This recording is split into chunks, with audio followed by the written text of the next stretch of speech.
A paz do Senhor para os irmãos e para as irmãs. Meu nome é Márcio Gomes, sou servo do Deus Altíssimo. E mais uma vez eu estou aqui para compartilhar a palavra de Deus. Palavra essa que salva, que cura, que liberta e que leva o homem para o céu. Estamos aqui na carta de Paulo aos Gálatas.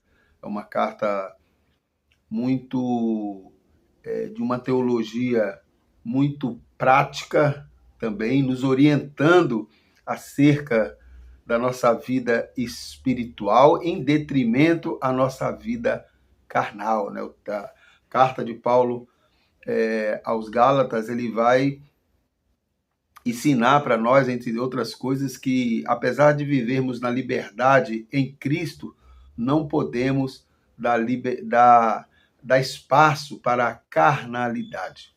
Nós estamos vivendo dias difíceis no meio da igreja. A igreja tem se afastado constantemente dos 5 solas ali da reforma, que é uns 5 pontos bíblicos para todos nós. Não é questão de reforma, de Lutero, seja lá de quem for. É bíblico.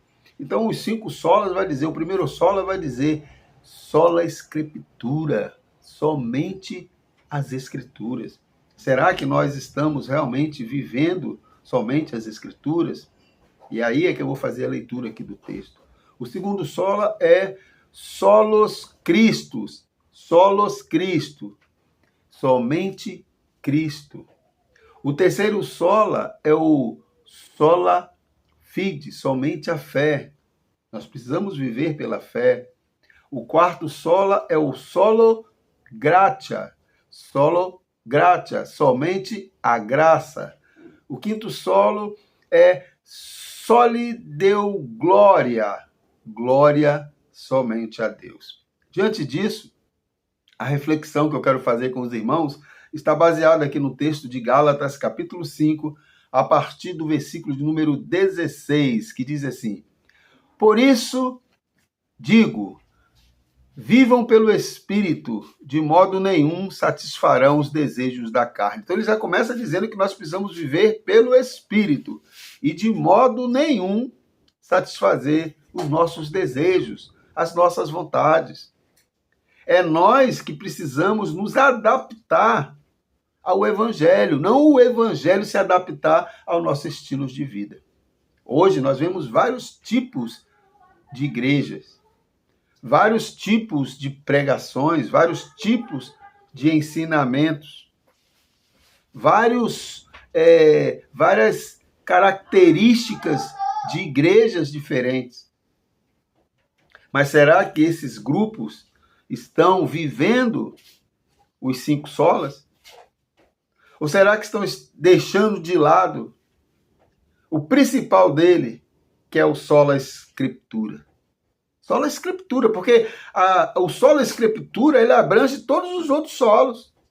Todos. Quem lê as escrituras, quem conhece as escrituras, crê que a salvação é só em Cristo. Quem conhece as escrituras sabe que a salvação é pela fé. Quem conhece as escrituras sabe que glória é somente a Deus. Quem conhece as escrituras sabe que graça, somente a graça salvadora de Jesus Cristo, ela pode nos livrar do inferno, da condenação eterna. E ele continua dizendo no versículo 17: pois a carne deseja o contrário ao Espírito, e o Espírito o contrário à carne. Eles estão em conflito um com o outro, de modo que vocês não fazem o que desejam. Mas se vocês são guiados pelo Espírito, está falando para nós, cristãos, não estão debaixo da lei, não estão debaixo de mandamentos humanos, não estão debaixo de regras humanas, mas sim estão vivendo no Espírito, de acordo com as Escrituras. Versículo 19. Ora, as obras da carne são manifestas. Aí ele vai dizer quais são as obras da carne. Vamos lá. Imoralidade sexual, impureza, libertinagem, idolatria e feitiçaria, ódio, discórdia, ciúme, ira, egoísmo, dissensões, facções, inveja, embriaguez, orgias e coisas semelhantes. Eu os advirto como antes já os adverti.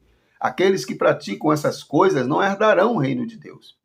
Mas quais são os frutos do Espírito? É o que nós precisamos buscar. O fruto do Espírito é amor, alegria, paz, paciência, amabilidade, bondade, fidelidade, mansidão e domínio próprio. Contra essas coisas não há lei.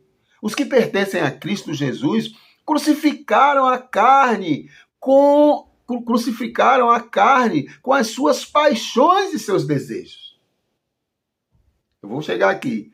Se vivemos pelo Espírito, andemos também pelo Espírito. Não sejamos presunçosos, provocando uns aos outros e tendo inveja uns dos outros. Vou voltar aqui no versículo 24. Os que pertencem a Cristo, Jesus, crucificaram a carne com as suas paixões e seus desejos.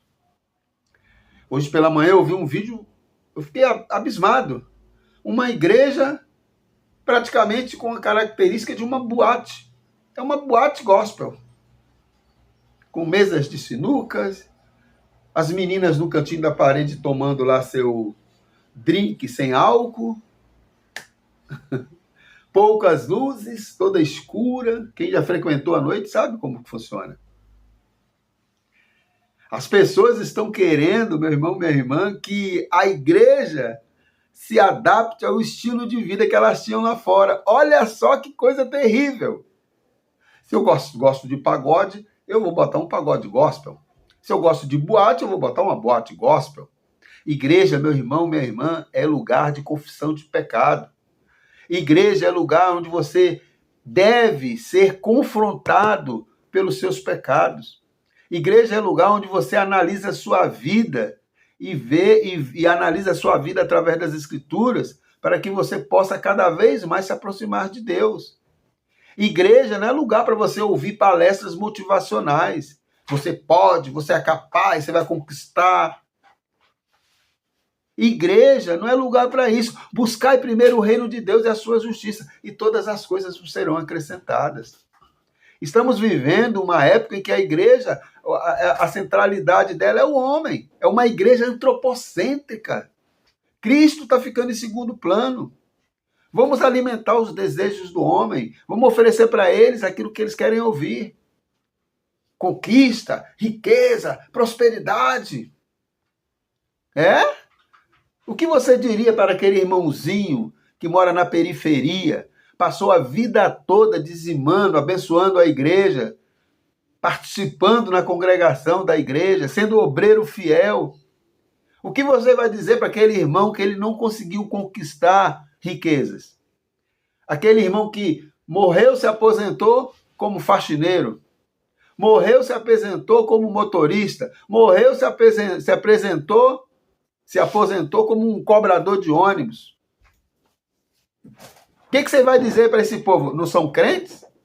Não tinham fé? Deus nos deu, meu irmão, minha irmã, sabedoria, a liberdade de fazer nossas escolhas. E muitos, às vezes, não têm opção. Vivem uma realidade que não tem opção de crescer financeiramente. Não estudaram, não tiveram condição nem de estudar, se preparar para o mercado. Isso tudo acontece por consequência, nós sabemos que é do pecado original. Isso afetou a humanidade. Então nem todos vão ser prósperos. Nem todos vão ser abençoados com riquezas. Essa não é a teologia de Cristo. Essa não é a teologia de Deus nas Escrituras. A teologia de Deus nas Escrituras busca resgatar o homem do pecado e oferecer para ele vida eterna em Cristo Jesus. No mundo tereis aflições, mas tem de bom ânimo. Da mesma forma que Jesus venceu o mundo, ressuscitou ao terceiro dia, nós, naquele grande dia, estaremos com Cristo, seremos ressuscitados, estaremos com Jesus na glória. Essa é a perspectiva do cristão, do salvo em Cristo Jesus. Agora, o que essas igrejas, o que esses grupos estão oferecendo? Na Europa, fecharam várias igrejas, transformaram em boates. Vários movimentos surgindo lá fora e o povo trazendo para o Brasil, descaracterizando a igreja. Hoje nós temos dificuldade de saber o que é uma igreja evangélica. O que é uma igreja cristã? Tem pessoas que não querem mais fazer parte de igreja evangélica, porque elas entendem, qualquer pessoa que tem o mínimo de conhecimento bíblico, lê um pouquinho, vai ver que tem alguma coisa errada. Que religião é essa? Que Cristo é esse? Os apóstolos, todos eles morreram e viveram sem riquezas. O próprio Jesus, o Filho do Homem, não tem onde reclinar a cabeça. O próprio Jesus.